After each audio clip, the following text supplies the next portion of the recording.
मायागंज गांव में 2 सौतेली बहनें रहती थी, जिसमें से निहारिका गोरी चिट्टी और तीखे नैन नक्श वाली सुंदर लड़की थी, तो वहीं पल्लवी एक सांवली और सर पर कम बालों वाली बदसूरत लड़की होती है। माँ बालों में लगाने वाला तेल कहाँ है?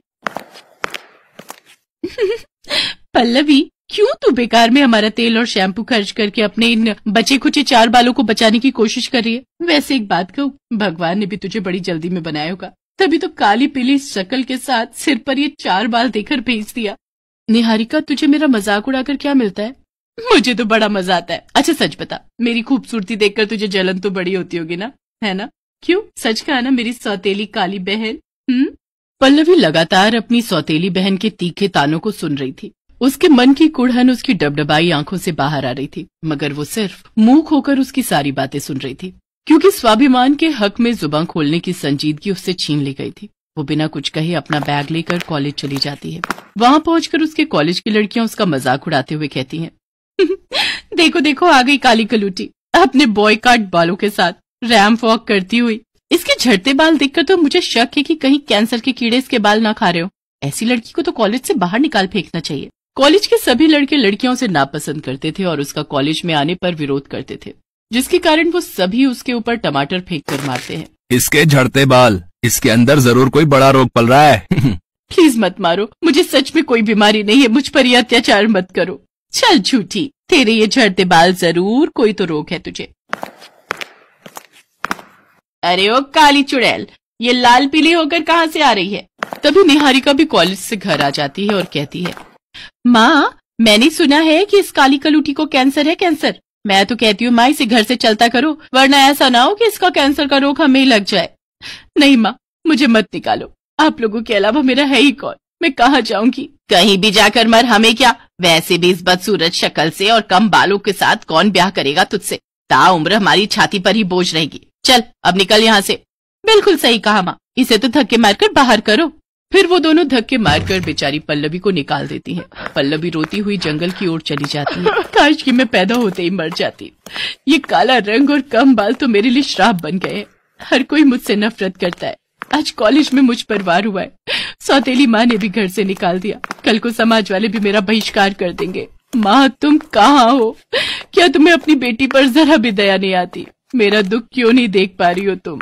पल्लवी का दुख उसकी आंखों से लगातार बह रहा था। सूरज ढलने के साथ ही अंधेरा छा जाता है और पल्लवी एक पेड़ के नीचे बैठी वहीं जंगल में सो जाती है। तभी वो खुद को ढेर सारे तारों के बीच आसमान में देखती है, जहाँ उसे अपनी मरी हुई माँ आशा नजर आती है। माँ, आप अपनी बेटी को छोड़कर कहाँ चली गई थी? आप नहीं जानती कि वो सौतेली माँ और बहन मुझ पर कितना जुल्म करती है। ये दुनिया बहुत ही मतलबी और स्वार्थी है माँ। मुझे अब एक पल भी यहाँ नहीं रहना, मुझे भी अपने साथ ले चलो। पल्लवी बेटा, मैं तुझे लेने नहीं बल्कि इस ओछेपन को मिटाने आई हूँ जिसने तेरे इस मन को घेर रखा है।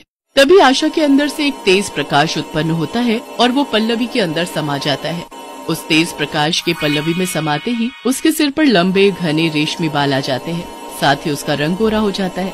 अपने इस नए रूप में पल्लवी बेहद खूबसूरत लग रही थी। तभी आशा कहती है, पल्लवी ये लंबे बाल अब तुम्हारा स्वाभिमान और श्रृंगार है, और अब जब कभी भी तुम इनसे मदद मांगोगी तो ये बढ़ चढ़कर तुम्हारी मदद करेंगे।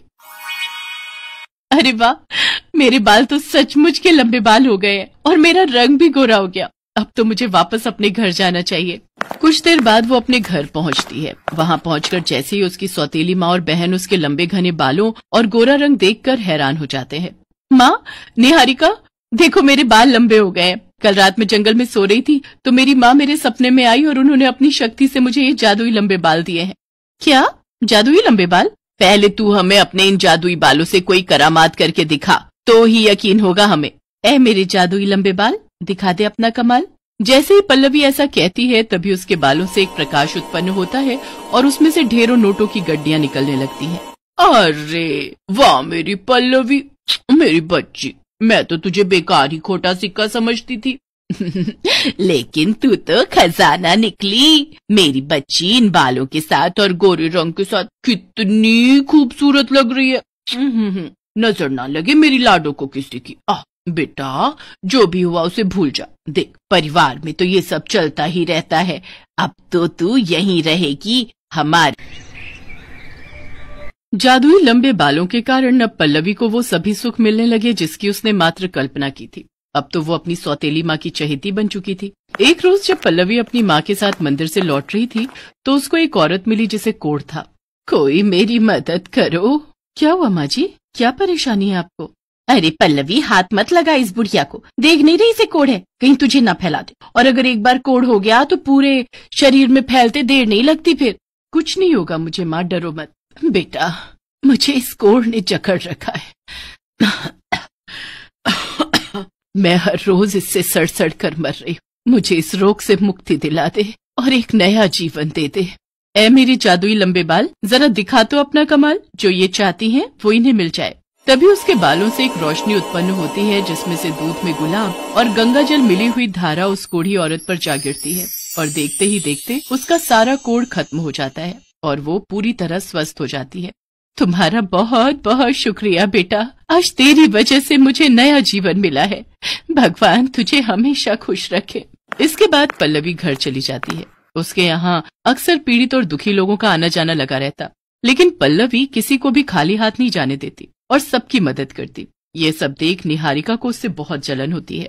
ये कल की काली कलूटी आज कितनी फेमस हो गई है। जब से इसके लंबे लंबे बाल के आए हैं इस महारानी के तो ठाठ ही बदल गए। लेकिन आज रात में इसके इन लंबे बालों को काट ही दूंगी, तभी इसकी सारी हेकड़ी खत्म होगी। रात को जब पल्लवी अपने कमरे में सो रही होती है तो निहारिका कैंची लेकर उसके बालों को काटने के लिए आती है, लेकिन जैसे ही वो उसके बालों को छूती है तो कैंची उल्टा उसी के बालों को काट देती है और वो पूरी तरह गंजी हो जाती है, जिसे देखकर वो चिल्लाते हुए कहती है, मेरे बाल, ये क्या हो गया मेरे साथ, मैं तो गंजी हो गई।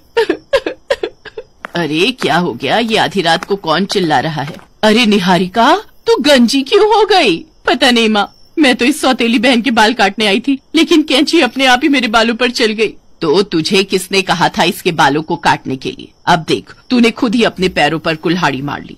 निहारिका, काश तुम समझ पाती कि जलन सिर्फ नुकसान ही करती है। मैंने तो हमेशा तुझे अपनी सगी बहन की तरह प्यार किया है, लेकिन तुमने हमेशा मुझसे बैर रखा और अपने अंदर अंगार भरती रही। इसी कारण आज तुम्हें ये सजा मिली है।